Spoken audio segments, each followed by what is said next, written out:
Muy buenas noches, una semana más estamos en el despacho de Pedro Beltrán en la avenida de Maisonave en Alicante y desde aquí saben ustedes que abordamos cualquier cuestión jurídica que pensamos que les puede interesar a ustedes. Hemos hablado en este programa ampliamente de esas recientes elecciones europeas que se han celebrado y que bien, pues, ha dado lugar a otro proceso que es el que se está llevando a cabo en este momento, como es la constitución del Parlamento Europeo y la designación de su presidente. Hoy vamos a hablar precisamente de todo este proceso y vamos a comenzar haciéndolo con Ángela Aquiles. Ella es estudiante de quinto de EDADE, de Derecho y Administración de Empresas, y se encuentra haciendo prácticas en este despacho. ¿Qué tal, Ángela? Hola, muy bien, encantada. Bienvenida. Bueno, pues me gustaría saber sobre todo cómo se ve desde una perspectiva juvenil, universitaria, el tema del Parlamento Europeo y el resultado de las elecciones. Sí, bueno, el resultado de las elecciones pues ha sido preocupante y curioso el hecho de que haya una formación tan heterogénea, que puedan participar representantes de partidos radicales y partidos antieuropeístas. Pues realmente preocupa un poco a nivel universitario cómo puede influir en la toma de decisiones en la legislación europea, sobre todo de cara a los estudios en la universidad, de cara a la educación. Pues es preocupante. Sin embargo, considero que representan a una parte de la sociedad que está ahí, y una sociedad que está harta también de la situación actual, de la crisis, el desempleo, de los recortes en educación, y considero que es importante que también estén representados en el Parlamento. Y una vez que las elecciones democráticas han puesto ahí esos eurodiputados, pues bueno, solo cabe esperar que las decisiones que se tomen sean correctas y que todos estén abiertos a un proceso de toma de decisiones racional y que puedan enriquecerse ambos partidos de la situación actual. Bien, ¿en qué curso estudiáis en Derecho, lo que es el Parlamento Europeo y la Unión Europea, sus funciones, todo esto? Sí, se estudia en tercero de carrera, se estudia Derecho Internacional, público y privado, y también se estudia en Derecho Comunitario, en segundo de carrera, me parece. Sin embargo, todas las asignaturas de Derecho tienen una parte destinadas al estudio de la Unión Europea y sobre todo cómo está España enmarcada influida por la Unión Europea. Claro. ¿Te has planteado, tú eres de aquí, de Alicante, bueno, estás estudiando aquí en Alicante, ¿te has planteado salir fuera de España con una beca Erasmus, por ejemplo? Sí, claro, la verdad que me encantaría. Considero que es una experiencia muy enriquecedora el hecho de poder estudiar Derecho en otro país, poder conocer cómo es la legislación y ver cómo se estudia en la realidad. Y sí, sería muy interesante, de verdad. Lo que ocurre es que últimamente se han introducido ciertas restricciones en la concesión de estas becas. ¿En qué consisten estas restricciones? Sí, es cierto. Bueno, el programa Erasmus es una serie de ayudas que se conceden a los estudiantes de los países de la Comunidad Europea para poder estudiar en otras universidades donde tengan convenio con las suyas. Y bueno, esa ayuda está ahora muy limitada con los recortes en educación. El Ministerio ha reducido mucho las ayudas, tanto en la cuantía como en los requisitos. Antes simplemente era necesario acreditar un nivel básico de idiomas del país donde ibas a cursar tus estudios. Sin embargo, ahora la concesión está supeditada a que te concedan la beca general. La beca general de movilidad tiene unos requisitos muy estrictos que no se concede a todo el mundo. Te requieren que tu unidad familiar tenga un umbral de renta mínimo, que es un nivel realmente bajo. No sé si está para una familia de 3 personas en unos 25.000 euros al año. Entonces muy pocas personas pueden acceder. Además te requieren que tengas el primer año de universidad cursado con la totalidad de los créditos aprobados. Como mucho me parece que tienes que tener superados un 90%. Eso significa que a lo mejor puedes suspender una asignatura, como mucho, cosa que en algunas carreras es muy factible, pero hay otras carreras como ingenierías, incluso Derecho y Administración de Empresas, que es una doble licenciatura. Es realmente complicado poder acceder a esa beca general y luego además tienes que acreditar los idiomas para que te puedan conceder la beca Erasmus. Además, la cuantía máxima ahora son de 300 euros. 300 euros para una estancia en un país europeo. Con lo que no cubre absolutamente nada, ni las necesidades básicas. Hay muchos que necesitan trabajar para poder mantenerse. Y claro, también te requieren unos requisitos, tienes que aprobar todas las asignaturas que curses en esa universidad. Está complicado. Bien, pues está complicado, esperemos que los gobiernos reconsideren esto, ¿no? Y lo tengan en cuenta, porque como tú decías es una experiencia muy enriquecedora poder salir de España, y además ahora estamos empezando a ver en los jóvenes que abren la mente a este tipo de oportunidades. Mucha suerte y que vayan muy bien estas prácticas que estás haciendo en este despacho, en el despacho de Pedro Beltrán. Gracias. Muy bien, gracias.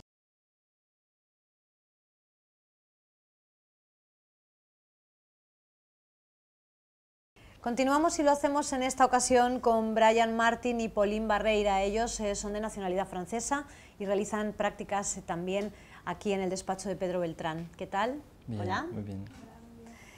Bueno, ¿cuál es vuestra opinión sobre el resultado de las elecciones al Parlamento Europeo en Francia? Brian. El resultado de las elecciones europeas ha sido sorprendente y desafortunado, porque el Frente Nacional ha conseguido un 25% de los votos y ha sido el partido ganador con más votos que la derecha tradicional y que el Partido Socialista. La victoria del Frente Nacional es un síntoma grave y peligroso del enfado y la protesta de los franceses. En cualquier caso, opino que este resultado no refleja el pensamiento y la opinión de todos los franceses, porque la tasa de abstención ha sido del 56%. Considero que los franceses no creen en estas elecciones, quizás por culpa de la falta de información. Ajá. ¿Y tú qué opinas, Pauline? Bueno, estoy totalmente en contra de la política del Frente Nacional. En su programa, Marine Le Pen quiere que se cierren las fronteras a la inmigración y que no podamos comprar otros productos de otros países. Y pienso que esto no es posible, porque estamos en 2014 y bueno, la economía está globalizada, el comercio exterior se ha desarrollado mucho y entonces pienso que tenemos que mantener un pensamiento abierto hacia las otras culturas. El Frente Nacional quiere que Francia vuelva a los años 20 o 40 del siglo pasado, pero no se puede volver atrás.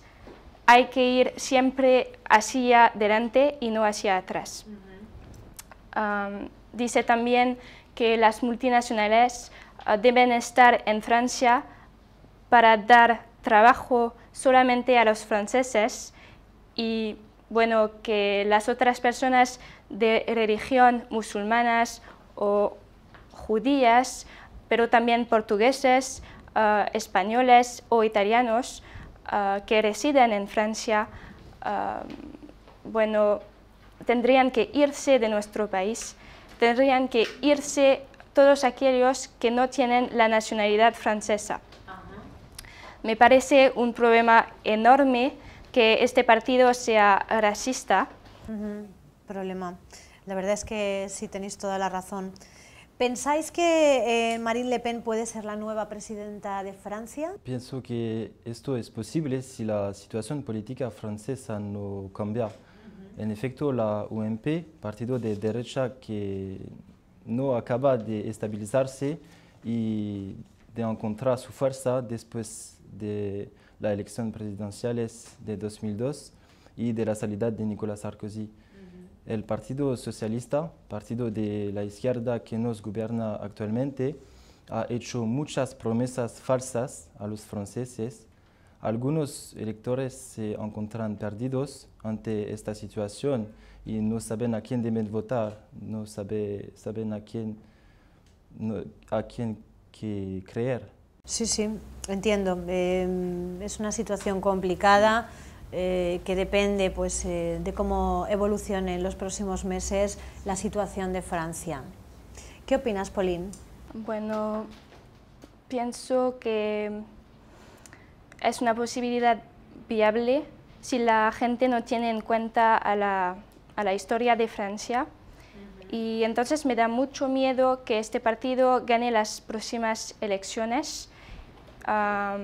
Y pienso que podríamos volver al año 1940, cuando los nazis gobernaban en Francia. Entonces nos encontraríamos con denuncias contra las personas sin papeles o sin nacionalidades francesa. Francia parecería a Corea del Norte, un pueblo manipulado por el Estado, y me da mucho miedo. Claro, claro. ¿Quiénes son los votantes del Frente Nacional? ¿A qué sector social corresponden? Los electores del Frente Nacional son mayoritariamente jóvenes de menos de 35 años. El sector mayor de votantes se encuentra entre los desempleados y los trabajadores de nivel económico bajo.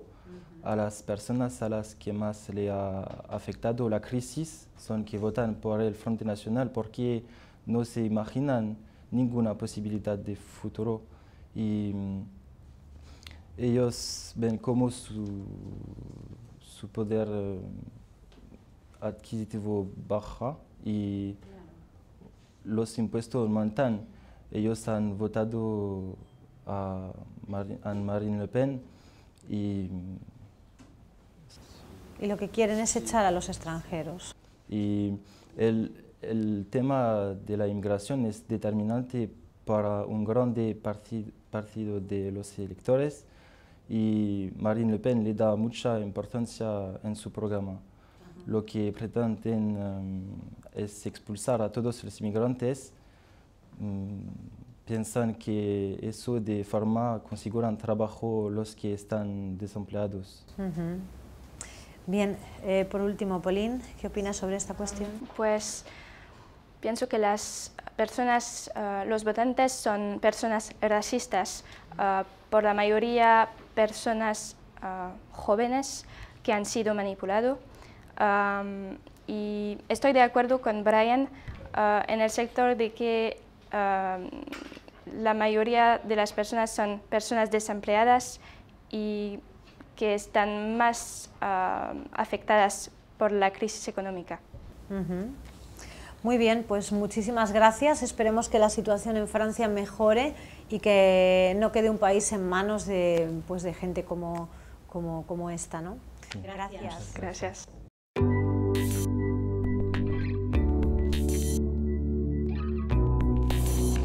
Continuamos y lo hacemos con Cecilia Santangelo, abogada de este despacho. ¿Qué tal, Cecilia? Hola, buenas noches, Anabel. Muy bien, gracias. Bien, vamos a hablar de los resultados al Parlamento Europeo. Para empezar, ¿cuáles han sido? Los resultados, bueno, Anabel, se ven claramente. Ha sido el Partido Popular Europeo el que ha ganado la mayoría de votos con respecto, por ejemplo, al Partido Socialista Europeo. Si bien es cierto, ningún partido tiene la mayoría absoluta, ya que, bueno, por el número de escaños, el Partido Popular Europeo ha conseguido 214 escaños y el Partido Socialista Europeo, en cambio, ha conseguido 191 escaños. La totalidad de los números de escaños para el Parlamento Europeo son 751. Por tanto, como ves, ningún partido ha conseguido la mayoría absoluta. Entonces, ¿qué es el resultado de las elecciones europeas? ¿Cuál es el resultado? Pues una enorme fragmentación. ¿Por qué? Porque no hay mayoría absoluta, no sabemos qué partidos se van a formar coalición para poder gobernar. Y como han comentado mis compañeros anteriormente, Francia ha ganado el Frente Nacional, es decir, ha ganado un partido nacionalista, igual que en Reino Unido. Y bueno, estos, como sabemos, quieren dejar de pertenecer a la Unión Europea y también, como han explicado mis compañeros aquí. Claro. Entonces, la verdad es que hay una gran fragmentación y hay que ver cómo va a llevarse a cabo la forma del Parlamento Europeo en cuanto a las coaliciones entre uno y otros partidos. Claro.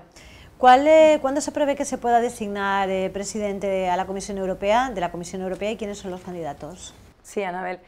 ¿Cuándo? Es algo que nos interesa a todos, yo creo. Para designar al presidente de la Comisión Europea va a ser a final de este mes de junio. ¿Qué sucede? Que lo más lógico es que fuera Juncker el presidente de la Comisión, ya que era el candidato del Partido Popular Europeo, pero el candidato David, el de Reino Unido, no apoya a que Juncker salga como candidato, por tanto se está negociando. Entonces, entre eso y entre también la fragmentación que encontramos, es muy difícil todavía ponerle cara. Eso sí, hay tres candidatos, que quería decirte más o menos los candidatos que pueden llegar a ser presidente de la Comisión. Los 3 candidatos son Martin Schulz, que es el presidente del Partido Socialista. Este tiene menos opciones porque tendría que llegar a formar coalición con otros partidos y todavía no sabríamos qué cifras serían.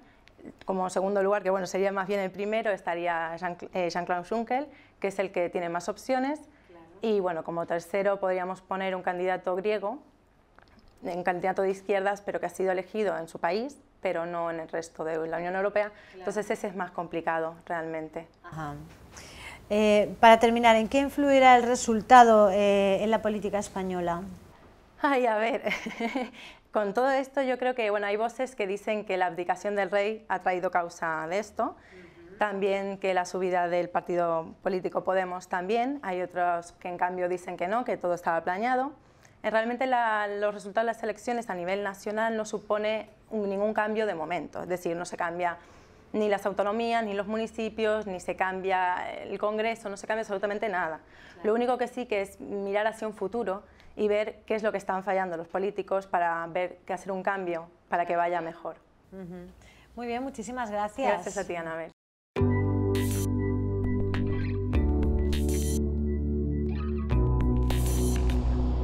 Seguimos, lo hacemos en esta ocasión con Asunción Valero, abogada del despacho Pedro Beltrán Abogados. Y en este caso, Asun, ¿qué tal? Buenas noches, Anabel. Buenas noches. ¿Qué es el Parlamento Europeo? El Parlamento Europeo es la institución parlamentaria de la Unión Europea.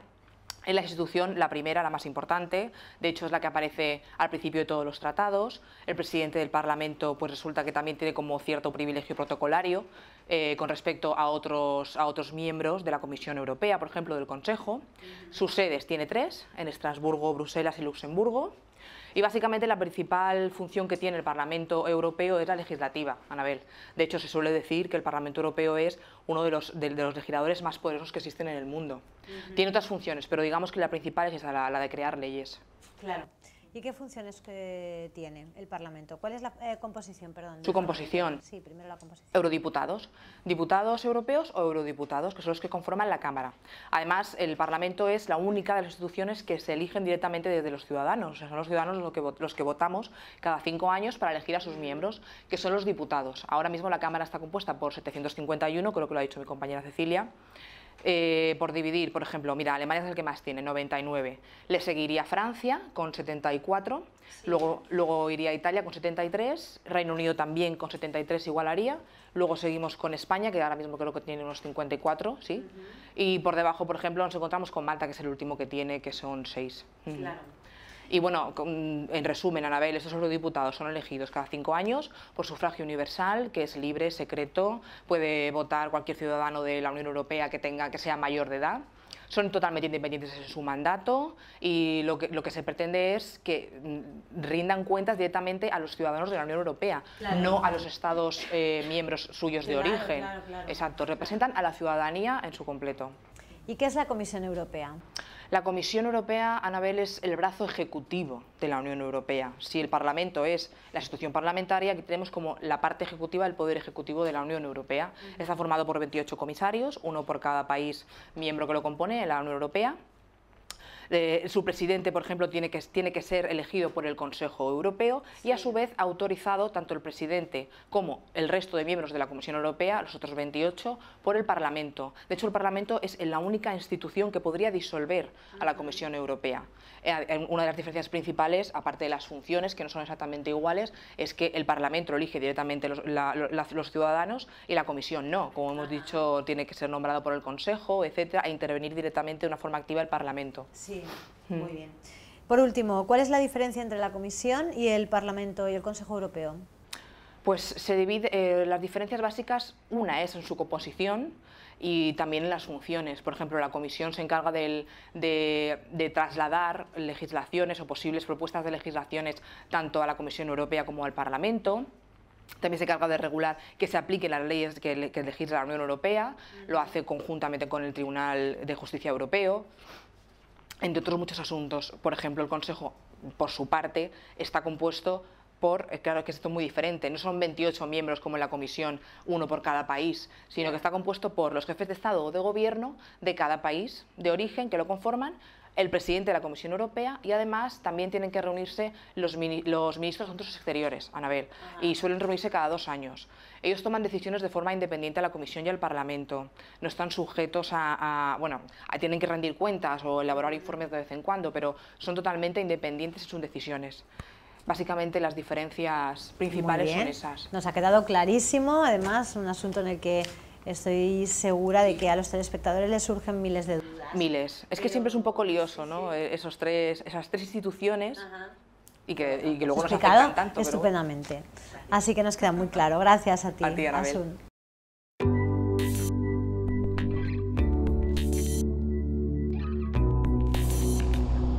Continuamos y lo hacemos en esta ocasión con Victoria Yarmoluk. ¿Qué tal? Hola, Victoria. Anabel, buenas noches, ¿qué tal? Bueno, pues queríamos aprovechar, hoy hemos dedicado el programa a hablar del Parlamento Europeo, de las elecciones europeas, de las consecuencias que han traído esas elecciones, pero no queríamos pasar la ocasión de hablar de una cuestión que preocupa y mucho en el continente europeo, como es la que vive actualmente Ucrania.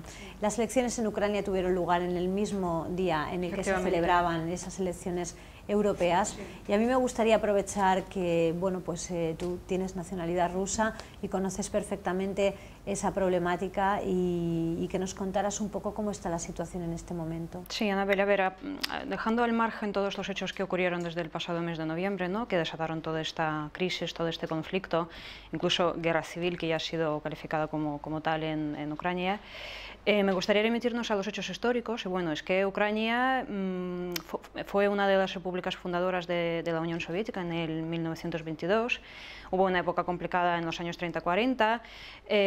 Después, muerto Stalin, después de esta dictadura, digamos, hubo una época de Nikita Khrushchev, que también tomó una decisión importantísima en esta época histórica, que fue ceder la península de Crimea a Ucrania en el año 1954.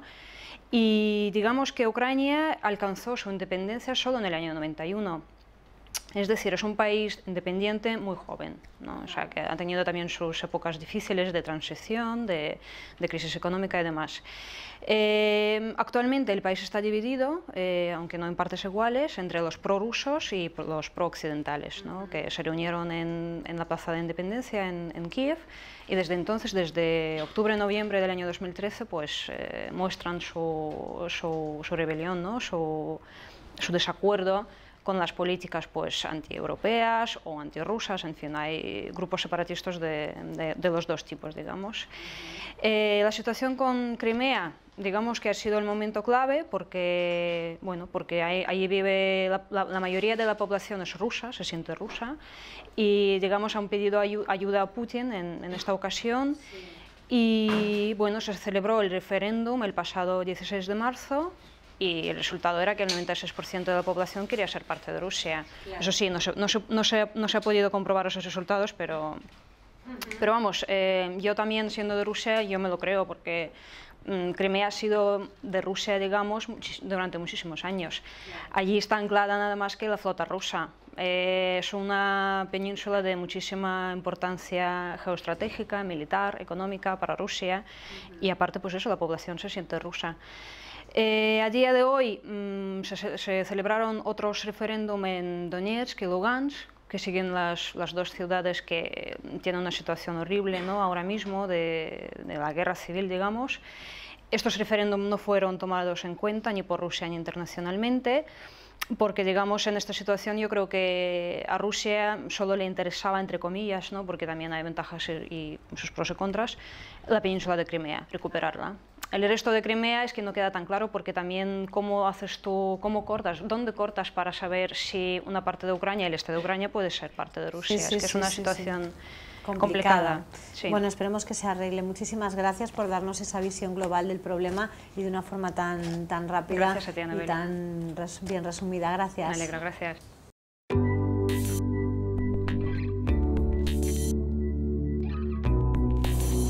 Bien, pues estamos a punto de concluir nuestro programa de hoy, pero lo vamos a hacer como siempre con Pedro Beltrán. Él es quien dirige este despacho de abogados y además es el presidente de la Asociación Europea de Abogados. Pedro, ¿qué tal? Muy bien, buenas noches y muchas gracias por venir a nuestro despacho una vez más. Gracias a vosotros por invitarnos, como siempre. Y a mí me gustaría que abordáramos, hemos hablado del Parlamento Europeo, de su composición, de qué es cada órgano.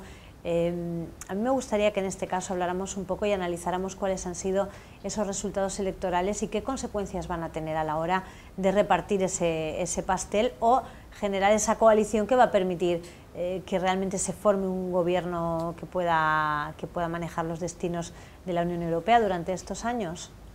Los resultados electorales abocan necesariamente a una gran coalición entre el Partido Popular Europeo y el Partido Socialista Europeo. Prácticamente no existe ninguna otra solución posible, es casi imposible. No puede ser, porque las sumas no dan. Quiero decir, hay demasiada fragmentación. Ha ganado en Francia el Frente Nacional, ha ganado en Inglaterra el UKIP, Partido por la Independencia del Reino Unido, y así es imposible que se pueda formar un gobierno estable. Recordemos que además Alemania es el que más diputados elige para el Parlamento Europeo, 99, y recordemos a los telespectadores que en Alemania gobierna una coalición formada por el partido número 1 y el partido número 2. Número 2, el Partido Socialdemócrata, y número 1, la CDU, Unión Demócrata Cristiana, en coalición con la CSU bávara de Angela Merkel. ¿Qué significa? Que a nivel europeo se va a reproducir lo mismo. En Alemania la canciller es Angela Merkel, pero el vicecanciller es Sigmar Gabriel del Partido Socialdemócrata SPD. En Europa ya se comenta que la posibilidad más real será que el próximo presidente de la Comisión Europea sea el Jean-Claude Juncker del Partido Popular Europeo y el vicepresidente de la Comisión Europea, Martin Schulz, del Partido Socialista Europeo. Para entendernos, es como si en España el presidente del gobierno fuera Rajoy y el vicepresidente, bueno, hoy no está claro tampoco quién va a ser, porque el PSOE no ha definido quién va a ser su candidato a presidente del gobierno. Pero en la época de Rubalcaba hubiera sido presidente Rajoy, vicepresidente del gobierno Rubalcaba. Algo similar va a pasar en Europa. No sé si en España pasará o no, eso es más complicado de pronosticar. Tenemos que esperar a los resultados de las próximas elecciones generales, pero en Europa ya ha habido elecciones y no resulta posible otra coalición razonable más que esa. Hemos visto como todos los medios de comunicación prácticamente, y además no solamente los medios, sino los propios partidos políticos en sus valoraciones extrapolaban estos datos a lo que pueda ocurrir en unas próximas elecciones generales en España. ¿Cómo lo ves? ¿Crees que es extrapolable este dato o crees que hay que esperar? Porque realmente pues, nunca ha tenido una relación estrictamente directa unas elecciones europeas con unas elecciones generales. Nunca ha sido un resultado idéntico, aunque sí que da pistas. En política y en la vida en general, un año es un mundo. En un año y en 2 años, porque las elecciones generales no están a 1 año, están a cerca de 2 años. Las municipales y las autonómicas están a un poco menos de 1 año, 11 meses. Pueden cambiar muchísimo las cosas. Por tanto, es impredecible lo que pueda ocurrir. Sí que reflejan la tendencia actual y cuál es la realidad actual de España en cuanto a la opinión, pero no el resultado que pueda producirse después. Muy bien, Pedro, pues muchísimas gracias una vez más por recibirnos en tu despacho para hablar de un tema tan interesante. Parece que no nos afecta, que la Unión Europea está ahí, nosotros aquí, pero efectivamente sí nos afecta y mucho a las políticas que se van a dar en España. Por tanto, tema interesante y yo creo que del interés de todos los telespectadores. Gracias. Pues gracias a ti, a Información TV, por venir a nuestro despacho una vez más. Muchas gracias. Muy bien, pues nos despedimos por hoy. Hoy el tema ha sido la Unión Europea y sus diferentes órganos, para qué sirve cada uno y en qué nos afectan. Esperamos que este programa haya sido de su interés y nos vemos la próxima semana, bueno, dentro de 2 semanas. Nos veremos aquí en el despacho. En 1 semana estaremos en Alicante hoy con Pedro Beltrán y continuaremos hablando de actualidad jurídica con él. Muchas gracias.